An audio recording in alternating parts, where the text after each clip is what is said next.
दात भगवत प्रसादो जुषा प्रसादान्नगति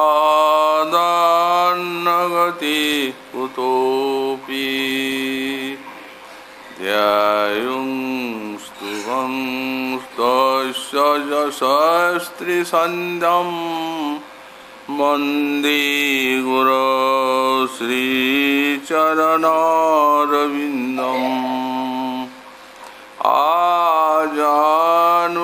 आजानुलम्बितभुजौ कनकावदातो संकीर्तनैकपितरौ कमलायताक्षौ विश्वाम्बरौ द्विजवरौ युगधर्मपालौ वन्दे जगत्प्रियकरौ करुणावतारौ नमस्त्रिकालसत्याय जगन्नाथसुताय च सवृताय सपुत्राय सकलत्राय ते नमः वरिहापीडाभिरामं मृगमदतिलकां कुण्डलाक्रान्तगण्डां पञ्चाक्षं कम्बुकण्ठं स्मितसुभगमुखं स्वाधुरीन्नस्तवीनुं श्यामं शान्तं त्रिभङ्गं रविकरवसनं भूषितं वैजयन्त्या वन्दे वृन्दावनस्थं युवतिशतवृतं ब्रह्मगोपालवेशं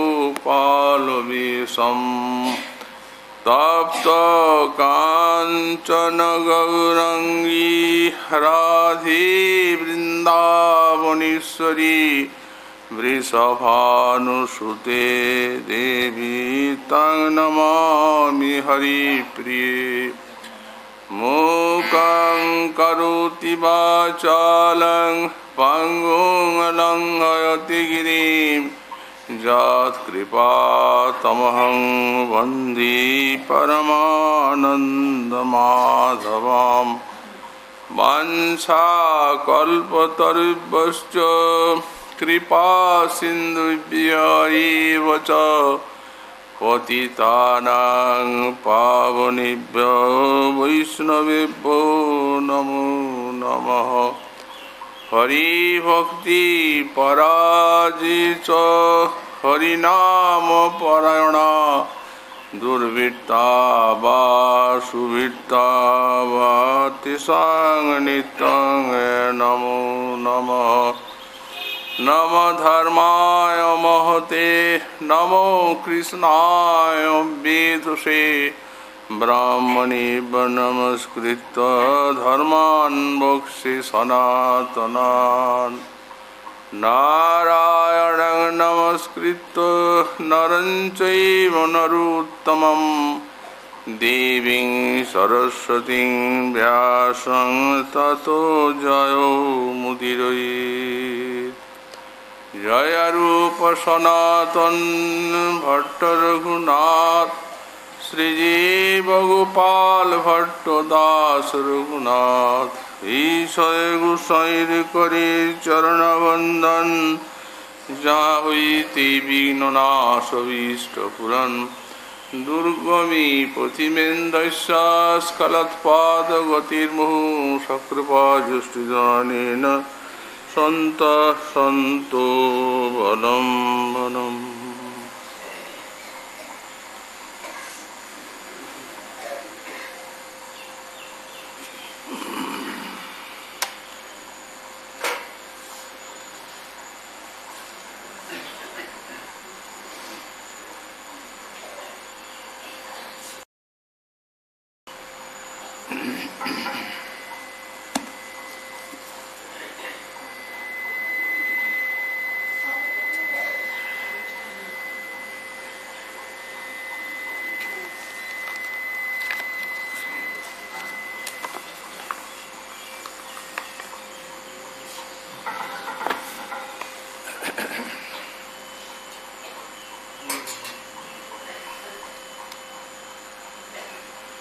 गात्रे कोटितडिच्छवि प्रविततानन्दच्छवि श्रीमुखे बिम्बोष्ठे नवविद्रुमच्छवि करे सात्पल्लवैकच्छवि हेमाम्भोरुहकुट्मलच्छवि कुचदन्दिरविन्देक्षणं वन्दे तन्नवकुञ्जकेलिमधुरं राधाविधानं परमकारुणिक श्री श्री कृष्ण चैतन्य महाप्रभु परम अंतरंग पार्षद परम पूज्यपाद श्री श्रील प्रबोधानंद सरस्वती चरण तार श्री श्री राधा रस सुधानिधि ग्रंथे 99 संख्यक श्लोके श्री श्री राधा रानी श्रीपाद पद्म वंदना करते गিয়ে বললেন যার গাত্রে কোটি কোটি বিদ্যুতের ছবি যার শ্রীমুখে নিয়ত প্রবর্ধমান আনন্দের ছবি যার বিম্বাধরে নব বিদ্রুমণির ছবি আর যার হস্তে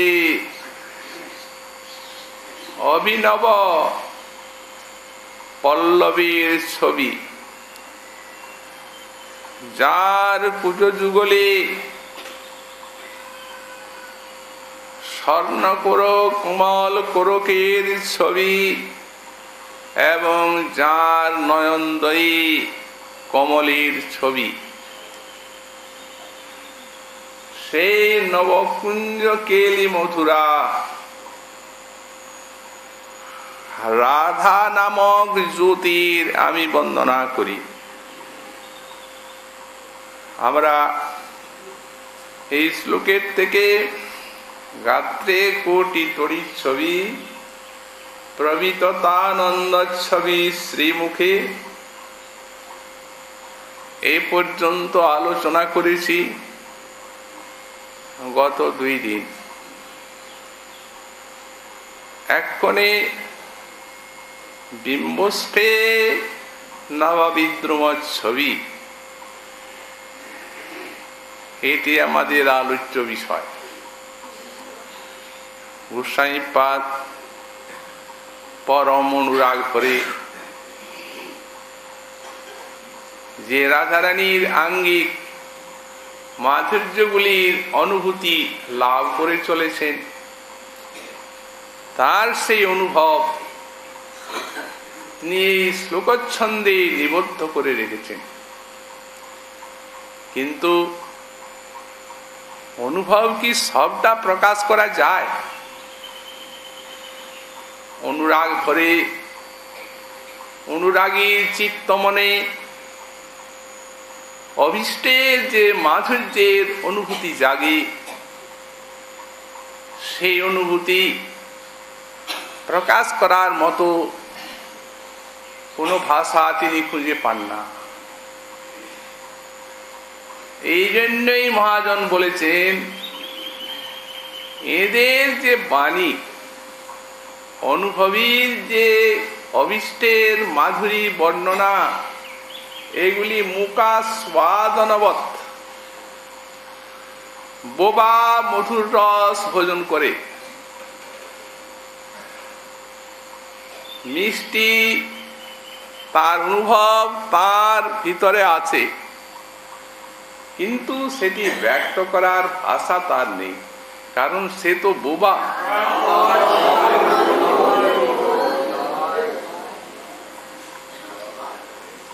তো এদের যে এই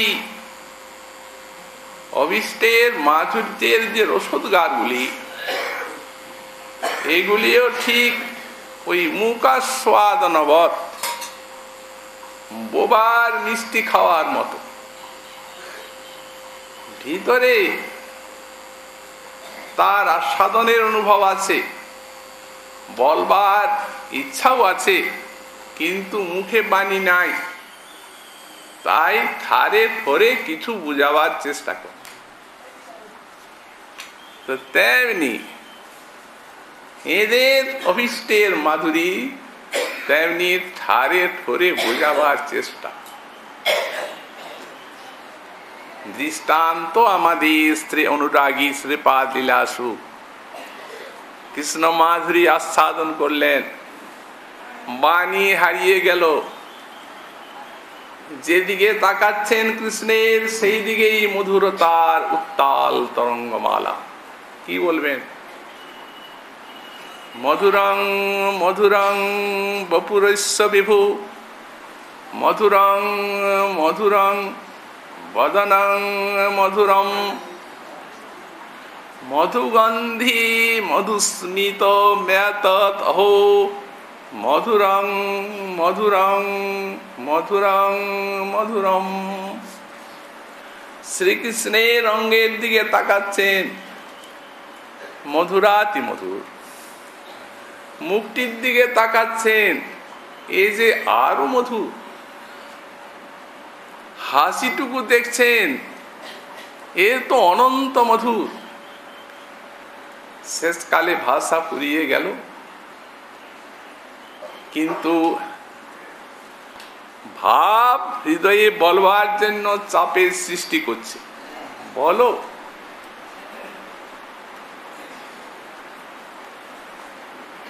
ভাষাটি হচ্ছে ভাবের বাহক, অন্তরের ভাবটিকে ব্যক্ত করবে প্রেমিকের ভাষা। কিন্তু ভাবের চাপে পড়ে ভাষা তো আত্মহারা, কি বলবে? তখন ওই কথাগুলি আবৃত্তি করেছেন, মধুরং মধুরম চিত্রং বিচিত্রম। ছোট্ট ছোট্ট শব্দ, কিন্তু সামাজিকের হৃদয়ে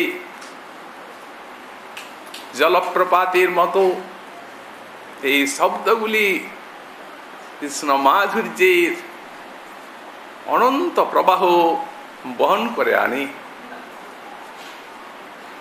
এমন প্রভাবশালী অনুরাগীর ভাষা।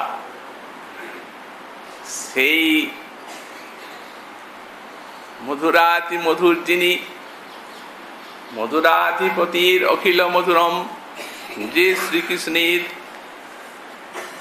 তিনিও যে রাধার মাধুর্যে মগ্ন হয়ে আর সেই প্রবাহে কোথায় ভেসে যান, তিনিও পারাপার পান না। এমন রাধা মাধুরী, সে রাধা মাধুর্যেরই রসদগার করছেন গোস্বামী পাঠ। বিম্বষ্ঠে নববিদ্রুম ছবি। বিদ্রুম এক প্রকার রত্ন, একে প্রবালমণি বলা হয়। আরক্তিম,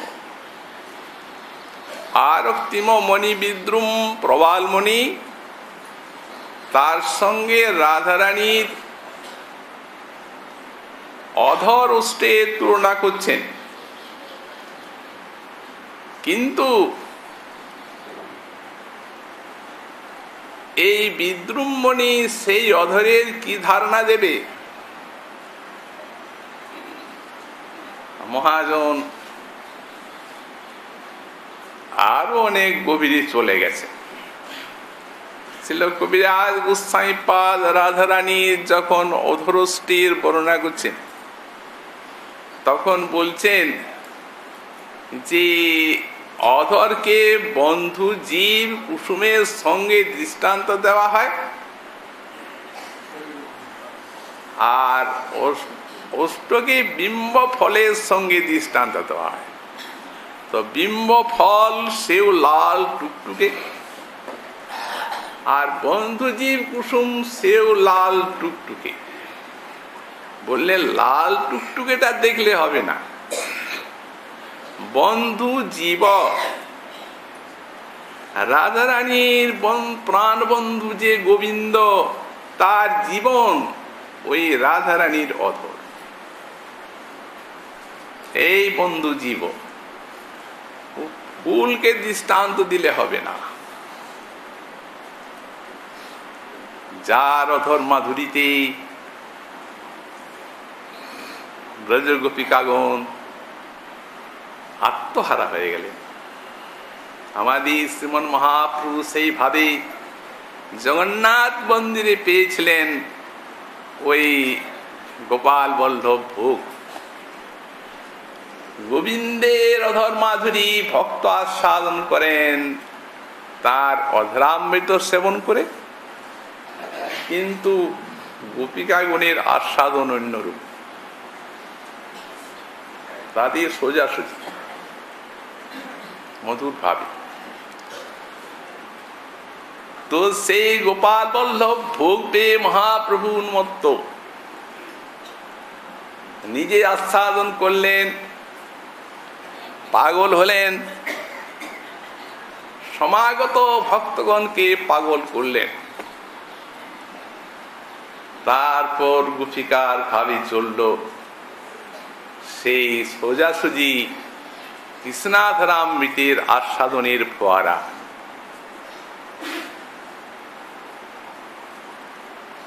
তনুমন করে খুব, এই যে বাড়ায় সুরত লোভ, হর্ষ শোকাদি ভাব বিনাশয়, পাশরায় অন্য রস, জগৎ করে আত্মবশ, ধর্ম ধৈর্য লজ্জা করে ক্ষয়। নাগর শোনো তোমার অধরচরিত, এই যে মাতায় নারীর মন, তাদের জিহ্বা করে আকর্ষণ, ওই বিচারিতে সব বিপরীত। আছুক নারীর কাজ, মোরা কহিতে বাসিয়ে লাজ, তোমার অধর বড় ধৃষ্ট রায়। এ তো পুরুষে করে আকর্ষণ, আপনা পিয়াইতে মন, অন্য সব রসপাসরায়। মহাজন বললেন, পুরুষ প্রকৃতি ভাবে কাঁদিয়া কুলব। বলো নারীকে মনে প্রাণ বাঁধে, যেখানে কৃষ্ণ মাধুর্যে পুরুষ রমণী ভাবে কাঁদিয়া কুলব। রমণী ভাবেই তো আপনাদের ভজন। স্ত্রী পুরুষের দেওয়াটা কি? এটা তো মায়ার উপাধি। পুরুষ একা গোবিন্দ, পুরুষোত্তম, আর তো পুরুষ নেই, সবই তো তার শক্তি। জীব তো তটস্থা শক্তি, তো স্ত্রী আনন্দিনী শক্তি, স্বরূপ শক্তি, মায়া শক্তি, এই তো ত্রিবিধ শক্তি। আর কি আছে?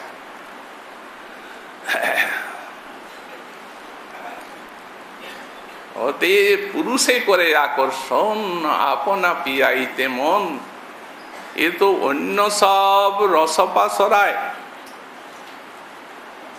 কি আশ্চর্য! ওহে সচেতন রহুদুরে, তোমার অধর অচেতনকে সচেতন করে। তোমার অধর বড় বাজিকর। এমন বাজি করার কোথায় আছে যে অচৈতন্য বস্তুকে, জড় বস্তুকে সচেতন করে আর নিজেকে পান করায়? বলছি, দৃষ্টান্ত আছে। এই তোমার বেনু শুষ্কেন্ধন,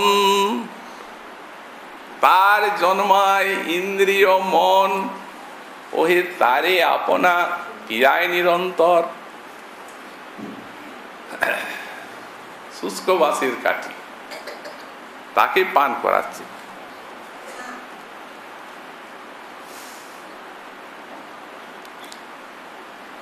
সেই বাঁশের কাঠি কি করছে? নিজে কৃষ্ণাধরকে পান করছে।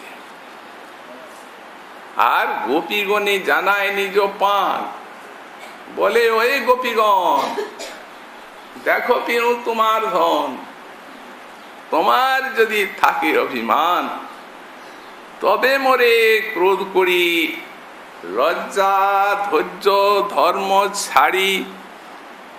ছাড়ি দিমু আসি কর পান। তোমরা যদি সব ছেড়ে তোমাদের এই ধনটা কৃষ্ণাধরামৃত পান করতে এখানে এসো, তাহলে না আমি ছেড়ে দেব, অন্যকে ছাড়বো না, কারণ এটা তোমাদের ধন। সোজাসুজি ওদেরই আস্বাদন হয়, আর বেনু আস্বাদন করছি সোজাসুজি। নহে পিমু নিরন্তর অন্যে মোর নাহি ডর, সবে দেখি তৃণের সমান, আমার নিকটে তৃণতুল্য তুচ্ছ অন্যেরা। ঠাকুর কি করলে? শুষ্ক বাঁশের কাঠি খান, পরে এত অপমান আর সহ্য হয় না। সমজাতীয় কেউ যদি অপমান করে সহ্য করা যায়, কিন্তু একটা শুকনো বাঁশের কাঠি সে আমাদিগকে এতখানি অপমান করছে, এই দশা করিলে গোসাই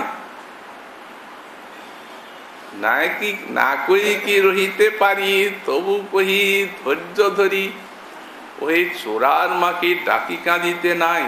অন্যের কাছে তো বলবারও উপায় নেই। চোরের মা, চোর মার খেয়ে মরণাপন্ন, চুরি করতে গিয়ে মা যদি হাউ হাউ করে কাঁদে তো পুলিশে এসে ধরে নিয়ে যাবে। হৃদয়ে আছে দুঃখ বেদনা, কান্না ফুটে বেরুচ্ছে, বলবার উপায় নাই। তেমনি কৃষ্ণ মাধুর্যে গোপীর বুক ফেটে যায়, বলতে পারেন না, বলবেন কি করে? তো রোজ সময় বস্তু। সুতরাং এই প্রকার যার অধরের মাধুরী তাকে পর্যন্ত পাগল করে দেয়, উন্মত্ত করে।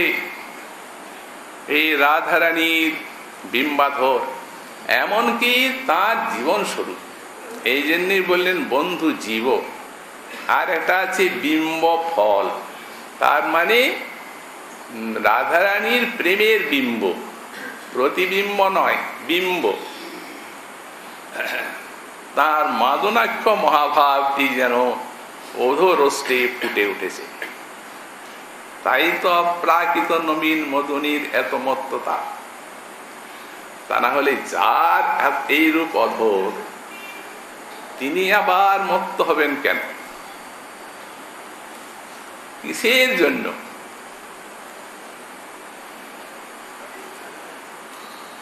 বলতে পারেন কেউ সৌন্দর্য মাধুর্যবতী রাধা, সৌন্দর্য লুব্ধ তিনি, তাই এত আকৃষ্ট।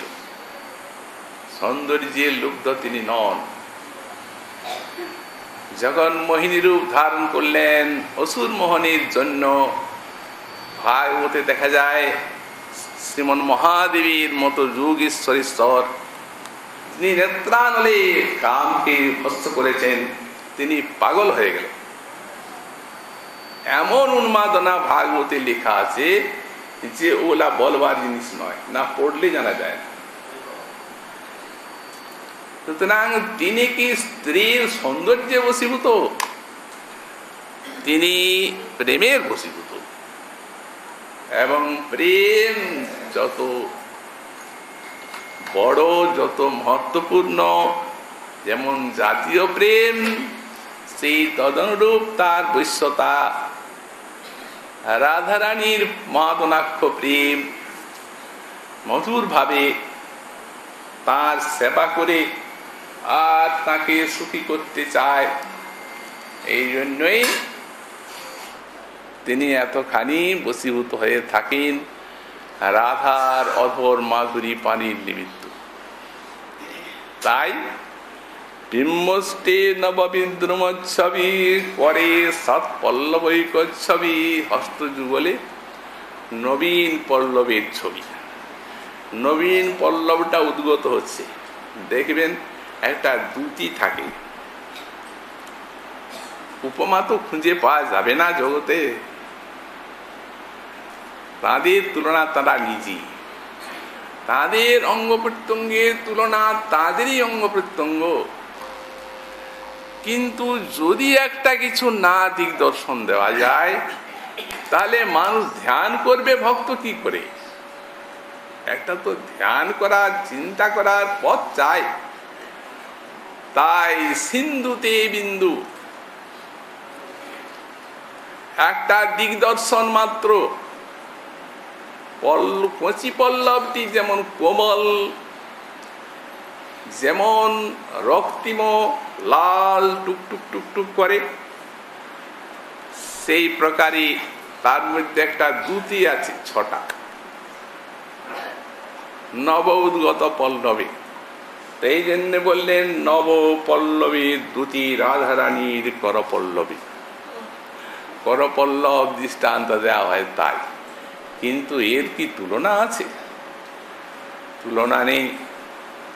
এই হস্তে অখণ্ড অদ্বয় জ্ঞান তত্ত্ব, গোবিন্দের কত কত সেবা। দুর্বাসার পরে রাধারানী অমৃত হস্তা, যা ছবেন তাই অমৃত হয়ে যাবে। আর তিনি যে বস্তু পাক করবেন, যদি সেই বস্তু কেউ ভোজন করে, তাহলে সে চিরায়ু হবে এবং নিরোগ স্বাস্থ্য লাভ করবে। এই দুর্বাসা, দুর্বাসা কিছু না, একটা লীলা শক্তির প্রণয় তারা লীলা সহায় করেছেন মাত্র। এগুলি রাধারানীর হস্তেই আছে। এই কথা শুনে মা যশোমতী রাধারানী বর্ষানাই থাকুন আর যাবটেই থাকুন, সাদরে কুন্দলতার দ্বারা রন্ধনের নিমিত্ত আহ্বান করছেন। শ্রীমতী নিজের হস্তে রন্ধন করছেন। অমৃতময় সেই সমস্ত ভোজ্য দ্রব্য রোহিণী মা তার হাতে এনে দিচ্ছেন ভোজনকালে। ঘুমটা তো ব্রজ মাতাদের দেখেন না, এতটা ঘুমটা দেখা যায় না মুখখানা, তবে হাতটা নিয়ে আসছেন তো থালাটা দেখতেন। করপল্লবীর ছবি দর্শন করে মোহিত নাগর রায়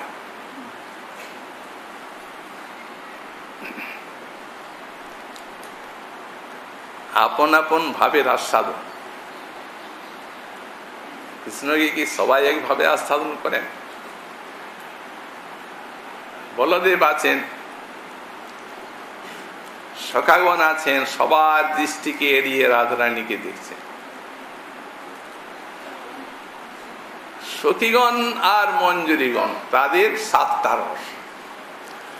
রাধারানী ষড়রস রন্ধন করেছেন, আর এদের তার সঙ্গে মিশেছে শৃঙ্গার, রাধা মাধবী।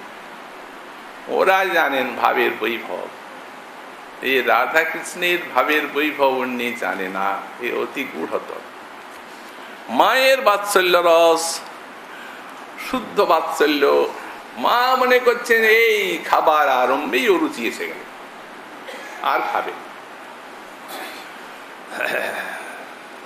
গোপালে দেখিয়া অরুচি ভাবিয়া কহিছে নন্দের রানী, রাধা রসবতী কর্পূর মালতী, এই তোমার লাগিয়া আনি,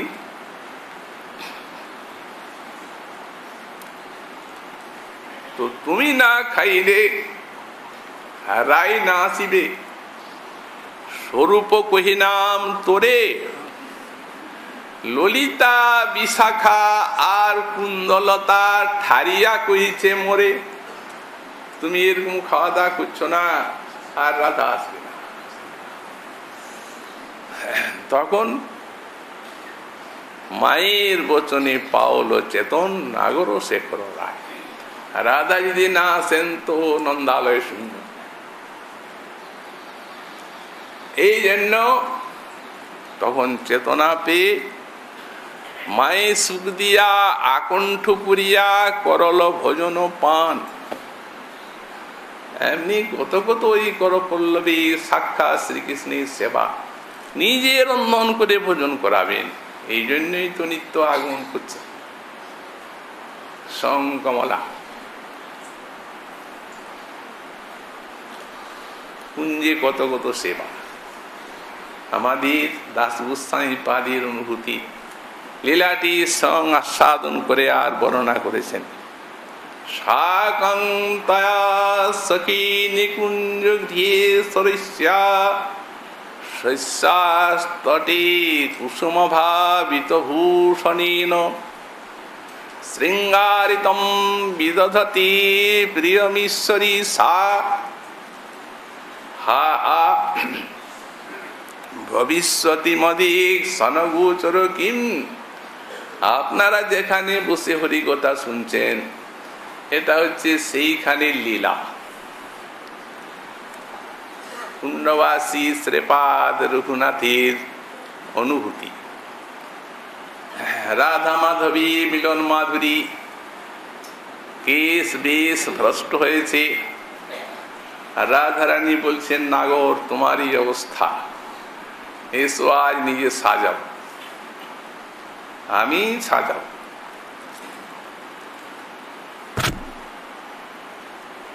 রূপমঞ্জরীকে বলছেন আয় রূপমঞ্জরী, ফুল তুলে আনবো। ইনি বললেন রাধা করাবচিত পল্লব বল্লরী কে, এই যে বৃন্দাবন, এই বৃন্দাবনের বৃক্ষগুলি ধন্য, যেহেতু সেই করপল্লবী স্পর্শ পাচ্ছে নিত্য, রোজ কুসুম চয়ন করছেন, মালা গেঁথে শ্যাম সুন্দরীর সেবা করবে। এই অতএব নানা ফুল তুলে এনেছেন, অন্যের দ্বারাই হবে না, মালাটা নিজেই গাঁথছেন। কি অপূর্ব শিল্প! সখীমঞ্জরীও কেউ কম নন এরা, কিন্তু নিজের হাতে করবে। এই করপল্লবীর মালা চেনাই যাবে যেটি রাধার গাঁথা মালা। সখীমঞ্জরী কোন বুঝতে পারবেন, বিপক্ষা চন্দ্রাবলী পদ্মাসভা তারাও বোঝেন, আর গোবিন্দ বুঝেন, দেখলেই বুঝেন। এই করপল্লবীর তৈরি মালা, মালা গাচ্ছেন, ফুলেরই সব অলঙ্কার বানাচ্ছেন, মনোমত রূপে সাজাচ্ছেন। স্থির হয়ে আছেন নাগর, নড়বে না। তিলক করছেন, এক একটা বিন্দুকে কত অভিনিবেশের সঙ্গে বিন্যাস করছেন। মালা গেঁথে গলায় পরাবেন, মালাটাতে গিট দেন নাই, গিট দিয়ে এমনি মাথায় গুলিয়ে নয়, পেছনে গিট দেবেন। অতএব সামনে বসে মালাটা বিন্যাস করে আর পেছনে গিঁট দিচ্ছেন। যখন গিঁট দিচ্ছেন কৌতুকী নাগর এমনি করেছেন বুকটা, তখন মালাটা মর্জিত হয়ে গেল। রাজারানী বলছেন, বড় দুষ্টু তুমি, মালাটা নষ্ট হয়ে গেল, আরো গাঁথ, ওটা দেওয়া হবে না, এমনি ছিল। এই জন্য সাজাচ্ছেন, কোথা গোস্বামী বলেন নাই শৃঙ্গারিতম, সাক্ষাৎ শৃঙ্গার রস দিয়ে সেবা, শৃঙ্গার রসের অনুভূতি প্রতিটি সেবাতে। চূড়াটা বিন্যাস করছে, কি অভিনিবেশ! নাগরীর মুখে মৃদুমন্দ হাসি অমৃতের মতো ঝরে পড়ছে, অদর চষকে অমৃত গ্রহণ করছেন, চূড়াটা কষে পড়ে গেল, আবার চূড়াটাকে বিন্যাস করছে। এইরূপ সেবা।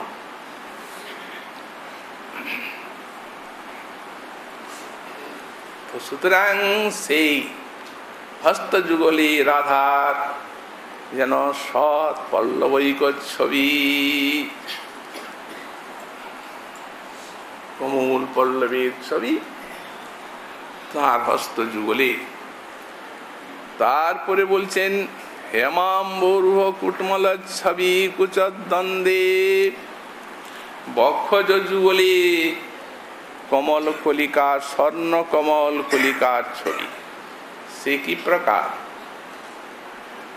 একটা শ্লোকে বর্ণনা করেছেন, সান্দ্রানুরাগ রসসার সরস্বরূজন। মনে করুন এই কমলটা কোথায় ফুটেছে, এই কমল কলিকাটা কোথাকার, কোন সরোবরে? যে কমল কলিকার সঙ্গে এই মহাভাবময়ীর বক্সদের তুলনা করা হলো, সেই কমলটা ফুটেছে কোথায়? মহাকবি বলছেন, সান্দ্রানুরাগ, সান্দ্র অনুরাগ মহাভাব, অনুরাগ সান্দ্র তো মহাভাব হয়। সেই মহাভাবের যদি কোনো সরোবর হয়, সান্দ্রানুরাগ সরস্রোজম, এবং সেই মহাভাবের সরোবরে যদি কোনো কমল ফোটে, রমণী মূর্তির মতো তো নয়, পাঞ্চভৌতিক দেহ তো নয়, নখাগ্রের থেকে শিখাগ্র পর্যন্ত মহাভাব দিয়ে গড়া মহাভাবের পুত্তলিকা, একটা চিনির পুতুল, তার ভিতর বাহিরে চিনি, তেমনি রাধারানীর বিগ্রহের ভিতরে বাহিরে সেই মাদনাক্ষ মহাভাব, এর উপাদান। তো সুতরাং অঙ্গ প্রত্যঙ্গগুলি এই প্রকারই ব্যাখ্যা করতে হবে। বললেন, সেই মহাভাবের সরস্বরোজম, সেই সরোবরে যদি কোনো কমল কলিকা, কমল ফোটে, তো প্রস্ফুটিত কমলের সঙ্গে তো দৃষ্টান্ত দিচ্ছেন না, দৃষ্টান্ত হয়ও না। স্বর্ণ কমল কলিকা, তা এখন বলছেন সান্দ্রানুরাগ, অর্থাৎ মহাভাবের সরোবরে ফুটলো কমলটা। তারপরে মুকুলিতং মুখচন্দ্র ভাষা, মুখটা চন্দ্রের মতো, সেই চন্দ্রের আলোকে কমল কলিকা হয়ে যায়, ফুটে থাকতে পারে না। অতএব মুখচন্দ্রের আলোকে কমল কলিকায় পরিণত হয়েছে সেই সান্দ্রানুরাগ সরস্বরোজম। তন্নুতনম স্তনজং বিষভানুজায়া সানন্দ সিধু মকরন্দ ঘনং স্মরামি। এর মকরন্দ কি, মানে সানন্দ সিধু, স্বানন্দ, স কে কৃষ্ণই হচ্ছেন স তার, এবং সেই কৃষ্ণের আনন্দই এর মধ্যে মকরন্দ রস। অঙ্গ প্রত্যঙ্গগুলি এমনি সব। এই জন্য এই কৃষ্ণেন্দ্রিয়াহ্লাদিক নৈরুদারা শ্রী রাধিকা রাজতি রাধিকেব। আমাদের শ্রীপাদ দাস গোস্বামী পাদের যে বর্ণনা, সে বর্ণনার কোনো তুলনা নেই। রাধারানী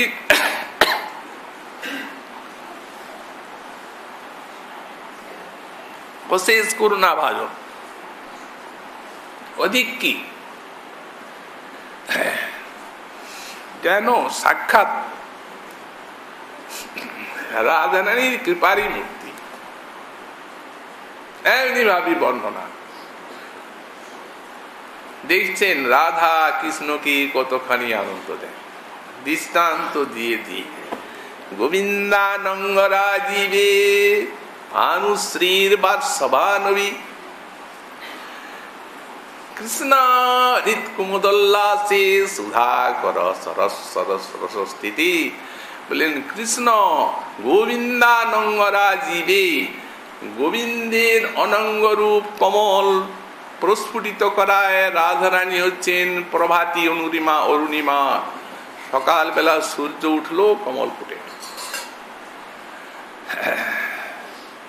এই সাক্ষাৎ শৃঙ্গারীর এই প্রকারই শৃঙ্গার রসকে উদ্বুদ্ধ করেন রাধা। কৃষ্ণ হৃৎ কুমুদোল্লাসে সুধা কর কর স্থিতি। আর শ্রীকৃষ্ণের হৃদয় রূপ কুমুদের বিকাশে রাধারানী হচ্ছেন পূর্ণচন্দ্রের শারদীয় পূর্ণচন্দ্রের আলো।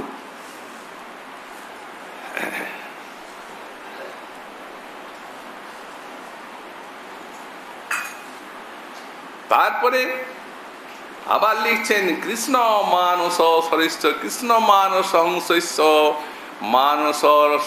মানস সরস্থিতি। কৃষ্ণের যে মানস, সেই মানস হংসকে আনন্দ দেওয়ার জন্য রাধারানী সাক্ষাৎ মানস সরোবর। মানস সরোবরে যে প্রকার হংস আনন্দ লাভ করে, সেই প্রকার কৃষ্ণের হৃদয় আনন্দ লাভ করেন রাধারানী রূপ মানসরে। কৃষ্ণ চাতক জীবাতু, কৃষ্ণ চাতক জীবাতু যেন নবাম্বুদপয় শ্রুতি। আর শ্রীকৃষ্ণ রূপ চাতকের প্রাণ স্বরূপ রাধারানী ওই নব জলধরের বর্ষিত জলসারা অমৃতের মতো পান করেন কৃষ্ণ চাতক। 6টা ঋতুর কথা বর্ণনা করেছে। এই 6 ঋতুতে রাধা কিভাবে আনন্দ দেন কৃষ্ণকে। কৃষ্ণে গোবিন্দ সর্বাঙ্গী চন্দ্র চন্দন চন্দ্রিকা, শীতে শ্যাম শুভাঙ্গী সুপীত পট্টল সৎকটি। গ্রীষ্মকালে রাধারানী শ্যাম সুন্দরের শুভঙ্গে যেন চন্দ্র মানে কর্পূর, চন্দন এবং চন্দ্রিকার আলো। শীতে শ্যাম শুভাঙ্গী সুপীত পট্টল সৎকটি। আর শীতকালে শ্যাম সুন্দরীর শুভঙ্গী রাধারানী, তিনি হচ্ছেন পীতবর্ণের কৌশীয় বস্ত্র, অর্থাৎ গরম বস্ত্র। মাধব কৃষ্ণ তরুল্লাসী মধুশ্রীর মধুরাকৃতি, মঞ্জুমল্লার রাগশ্রী প্রাবিশীর শ্যামহর্ষিনী। মধুমাসে বসন্তকালে কৃষ্ণরূপ তরুর উল্লাস দায়িনী রাধারানী হচ্ছেন সাক্ষাৎ বাসন্তী শ্রী। আর বর্ষা ঋতুতে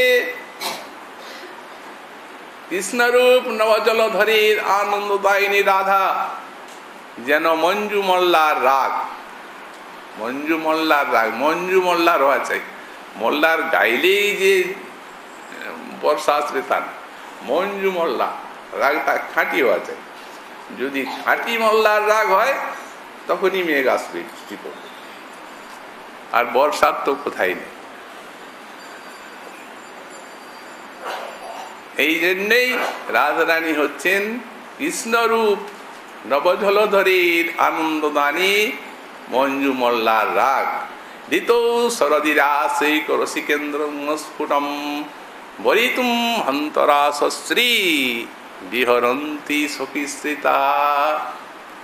শরৎ ঋতুতে এই রাধারানী তিনি হচ্ছেন কৃষ্ণকে রাস রস মাধুরী আস্বাদন করাবার জন্য সাক্ষাৎ রাসশ্রী রাসেশ্বরী বিহরন্তি সখীশ্রিতা। একা তো আর রাস রস আস্বাদন হয় না, এই জন্য সব গোপীগণ যারা কৃষ্ণের রাধারানীর এই সাক্ষাৎ কাব্য তাদেরকে দিয়ে নিয়ে আর রাস রস আস্বাদন করাচ্ছেন। হেমন্তে স্মরযুতার্থম মটন্তং নন্দনন্দনম কন্দর্পেন পরাজিতুম জয়শ্রীর মূর্তিধারিণী। আর হেমন্তকালে স্মরযুদ্ধার্থম মটন্তং নন্দনন্দনম, স্মরযুদ্ধার্থে বিচরণকারী শ্রী নন্দনন্দনকে কন্দর্পেন পরাজিতুম জয়শ্রীর মূর্তিধারিণী, সাক্ষাৎ মূর্তিমতী জয়শ্রী রাধা। অতএব কৃষ্ণকে আহ্লাদিতাতে নাম আহ্লাদিনী, সেই সুখ দাঁড়িয়ে সুখ আস্বাদে আপনি। গোবিন্দানন্দিনী রাধা গোবিন্দময়িনী, গোবিন্দ সর্বস্ব সর্বকান্তা শিরোমণি, গোবিন্দের সর্বস্ব সর্বকান্তা শিরোমণি শ্রী রাধা। কে বর্ণনা করবে তার গুণ?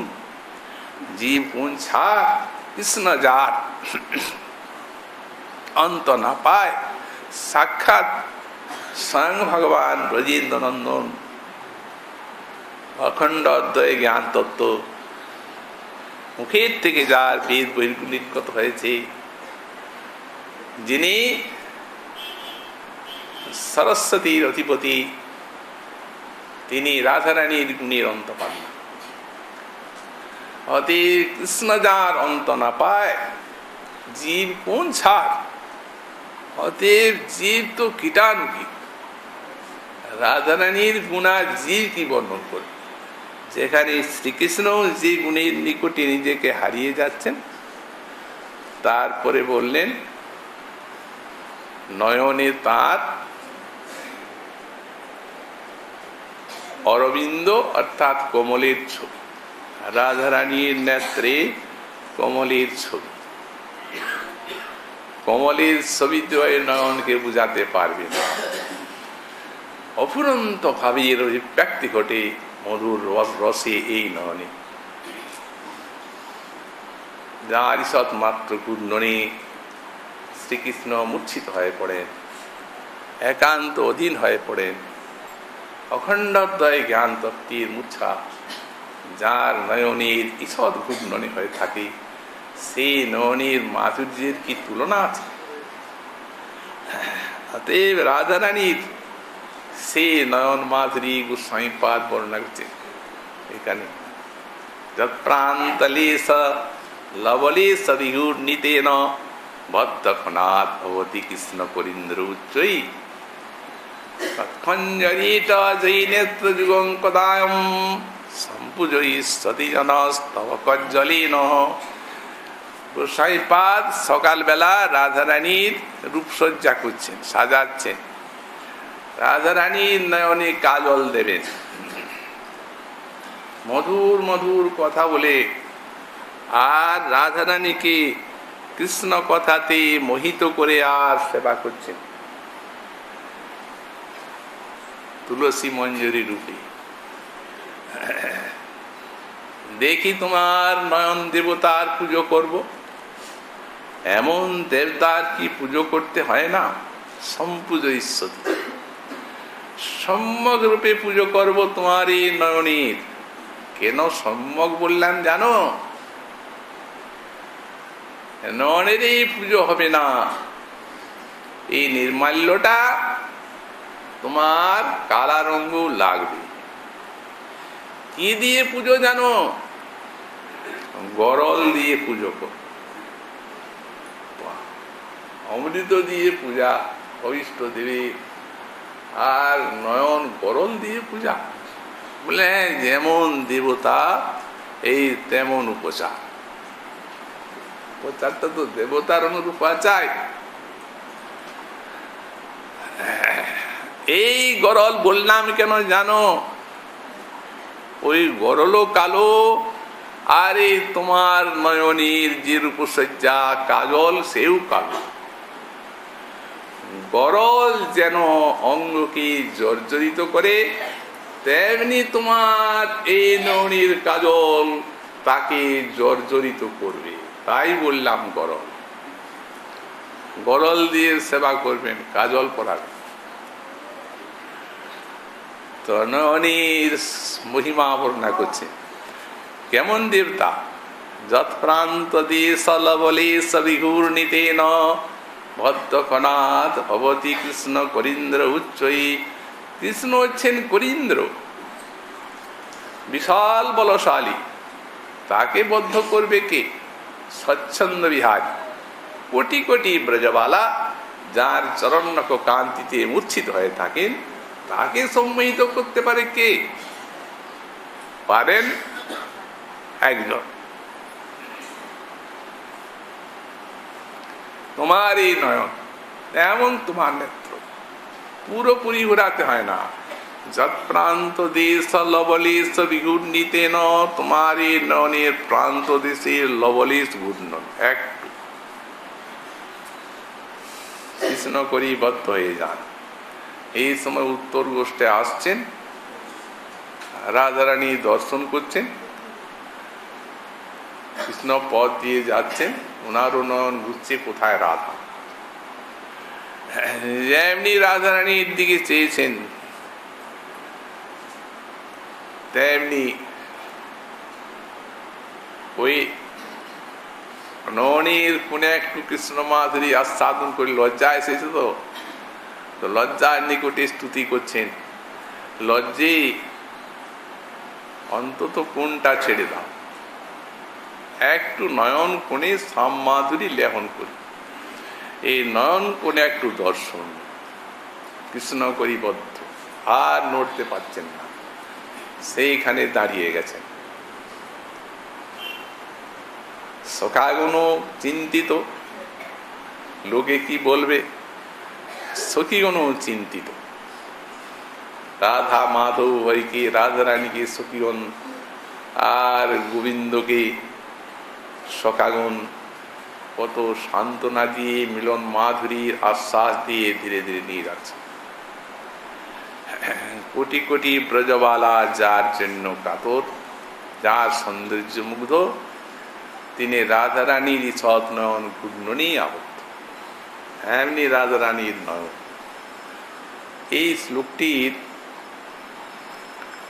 আর এক প্রকার অন্তর্দশার ব্যাখ্যা আছে, কারণ শেষে লিখেছেন যে নবকুঞ্জ কেলি মধুরা রাধা।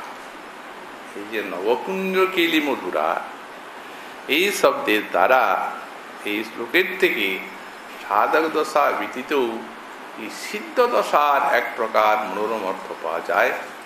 শ্রীমন মহাপ্রভুর কৃপা হলে আগামীকাল আবার সেই কথা আমাদের রাধা কথা